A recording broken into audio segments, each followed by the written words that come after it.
Nesse vídeo eu vou explicar como que eu aumentei a minha cadência de 161 para 174, sem precisar de música nem metrônomo. E por que 180 não é a cadência ideal na maior parte das vezes, tá?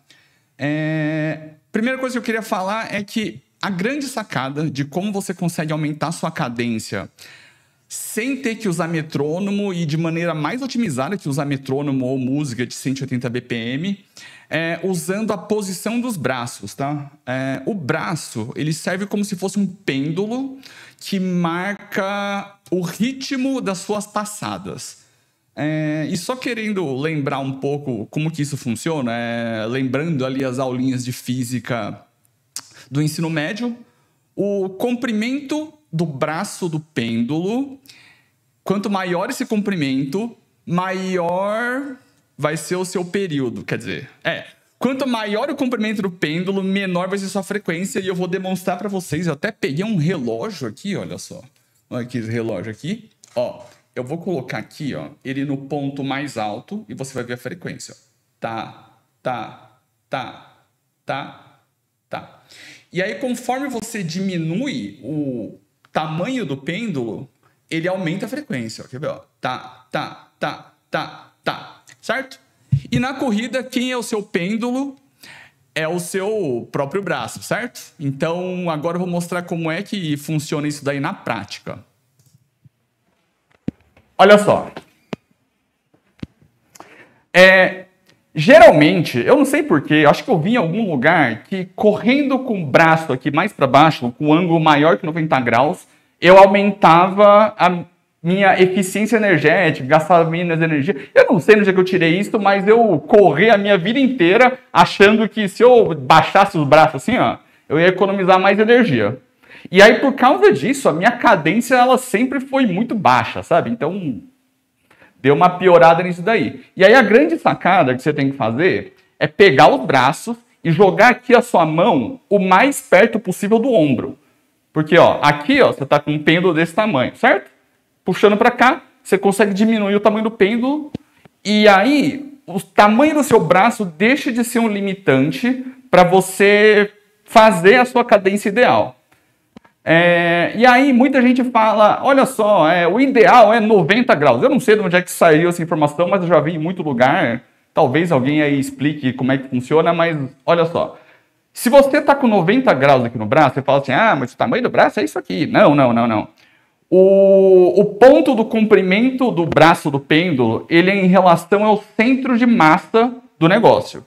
Então, por exemplo, aqui, ó, se eu estiver com 90 graus, o meu centro de massa vai estar mais ou menos aqui. Então, o meu comprimento de pêndulo é daqui até aqui. Você faz uma hipotenusa, certo? Se você puxar aqui, ó, o seu centro de massa provavelmente está acima aqui do seu cotovelo. Então, você consegue diminuir bem ali o seu braço. E o seu braço, ele deixa de ser um limitante de quantos passos por minuto você vai dar. Ó. Antes que vão pensar, olha só, mas o certo é 90 graus e coisa do tipo, eu vou mostrar uma imagem aqui. Olha só essa imagem aqui, ó. Esse aqui é o Kipchoge, né? É o super power da maratona. Então, alguma coisa de corrida ele sabe.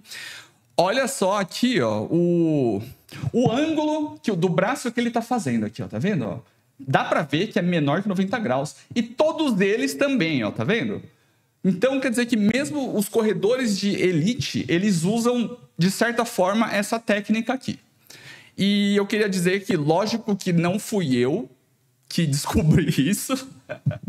Eu descobri isso no vídeo desse canal aqui, ó, do Frederick Zeeland. Ele é nórdico, eu não sei se ele é da Suécia, Noruega, sei lá, daqueles cantos lá. E ele é um especialista em biomecânica de corrida. Então, se vocês entendem inglês e querem melhorar sua biomecânica, ele tem umas dicas muito boas. E é isso aí. E agora, vamos tentar dar uma explicada sobre a parte de cadência e por que 180 não é a cadência ideal, tá? Vamos lá. E aí, chat, como é que você tá?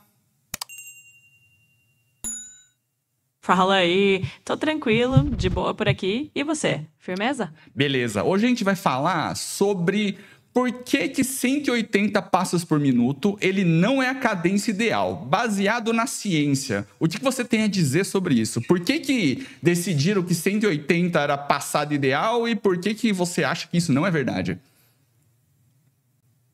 Beleza, vamos nessa. Então, essa história dos 180 passos por minuto veio de uma observação meio antiga, principalmente de corridas de elite.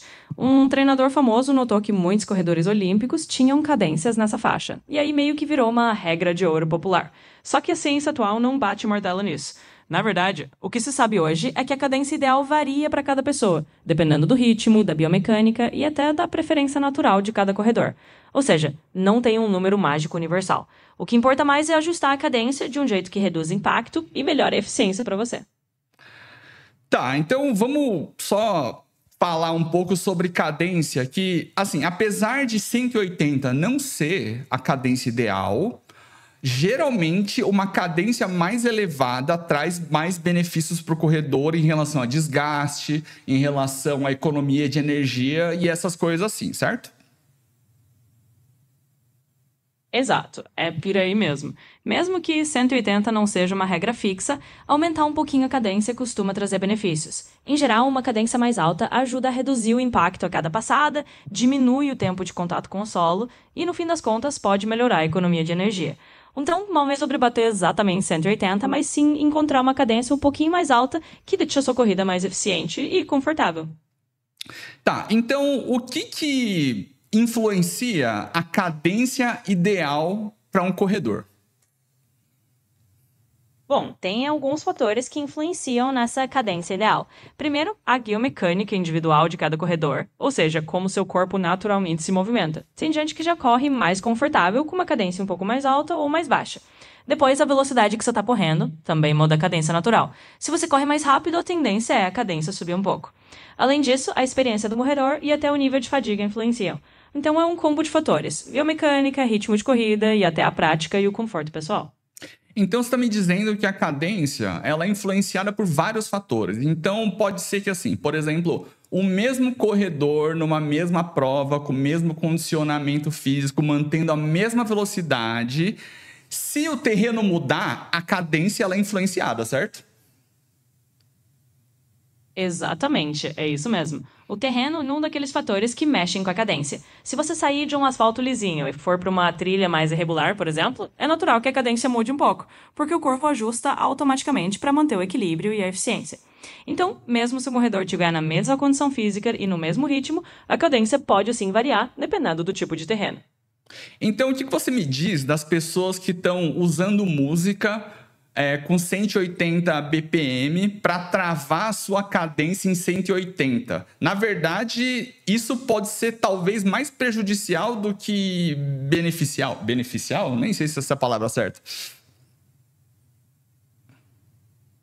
Pois é bem por aí. Usar música com 180 BPM para tentar forçar a cadência em 180 pode não ser tão benéfico assim para todo mundo. Na verdade, para algumas pessoas isso pode até causar um desconforto, um esforço desnecessário ou até aumentar o risco de lesão, porque você está tentando impor uma cadência que não é naturalmente confortável para o seu corpo. Em outras palavras, o ideal é ajustar a cadência de forma gradual e respeitar suas próprias características biomecânicas, em vez de tentar cravar um número fixo só porque alguém disse que 180 era o ideal. Tá, e agora vamos falar um pouco sobre esse vídeo do Frederick Zillan, que ele fala sobre o posicionamento do braço para aumentar a cadência. Ele defende que quando você diminui o pêndulo do braço, você consegue aumentar a cadência porque o pêndulo ele fica mais rápido, é isso mesmo? Isso mesmo, é por aí que o Zillan vai. A ideia dele é que se você encurta o pêndulo do braço, ou seja, não deixa o movimento dos braços tão longo, você naturalmente acelera o ritmo deles. E como os braços meio que dão o tom da cadência das pernas, você acaba aumentando a cadência das passadas sem forçar tanto as pernas diretamente. Então, é um ajuste mais de cima, digamos assim, que acaba refletindo na cadência de forma mais natural. E agora vou explicar o que eu entendi, como é que funciona essa técnica do braço dele. Quando você está com o braço mais esticado para baixo, você aumenta o pêndulo, então o seu corpo ele tende a ter uma passada mais lenta. Quando você encurta o seu pêndulo do braço, você aumenta essa cadência. Porém, o corpo, ele já sabe, né? O corpo, o cérebro, sei lá, o sistema nervoso, ele já é uma máquina que consegue otimizar o seu próprio esforço de certa forma. Quando você encurta o braço ele deixa de ser um limitante, como aumentar a sua cadência, e ele passa a deixar de atrapalhar e o seu corpo encontrar a cadência ideal. É isso mesmo? Isso aí, você pegou a essência direitinho. Basicamente, o que o Zilen está dizendo é que quando você encurta o pêndulo do braço, você tira um obstáculo que poderia estar travando o seu corpo de encontrar a cadência mais natural. Ou seja, o braço longo pode acabar freando um pouco a frequência, e ao diminuir o pêndulo, o corpo fica mais livre para otimizar a cadência por conta própria. Em outras palavras, o sistema nervoso e o corpo já sabem meio que por instinto como encontrar um ritmo eficiente. Diminuindo o pêndulo do braço, você só está tirando uma barreira que impedia esse ajuste natural. E aí o corpo consegue encontrar uma cadência mais ideal para você. E olha só, chat, você não sabe o que eu fiz hoje. Hoje eu usei essa técnica. Você lembra que a minha cadência girava em torno de 161? Usando essa técnica, a minha cadência foi para 175. É uma boa, não é não? Bom, com certeza, isso é um baita salto. Subir de 161 para 175 de cadência, só ajustando a técnica do braço, é um resultado bem legal. Mostra que pequenas mudanças de postura realmente fazem diferença e que o corpo se ajusta rapidinho quando a gente dá uma ajudinha. Então tá aí, prova viva de que essa técnica pode funcionar super bem. E só para deixar claro, né? Não é porque que eu aumentei a minha cadência de 161 para 174 que eu virei o Kipchoge, né? Ele tá no nosso lance de vamos melhorar algo que seja melhor do que nada. É isso aí, né? Com certeza, é bem por aí. Não é porque você deu esse upgrade na cadência que de repente você virou o Kipchoge da noite pro dia, né? Mas é aquele lance de ir melhorando um pouquinho de cada vez. E qualquer progresso já é melhor do que ficar parado no mesmo lugar. Então é isso. Cada ajuste conta e é assim que a gente vai evoluindo. E aí, então, é assim que a gente vai evoluir, né? Um monte de quase nada, a gente vai juntar esse monte de quase nada e a gente vai conseguir fazer os 10 quilômetros em menos de 40 minutos. Isso aí, exatamente. É aquele monte de quase nada que somado viram algo bem significativo. Cada pequeno ajuste que a gente faz vai acumulando até que, de repente, aqueles 10 quilômetros em menos de 40 minutos ficam ao alcance. É só seguir juntando os pequenos meios e a evolução mesmo. Então, por hoje é isso.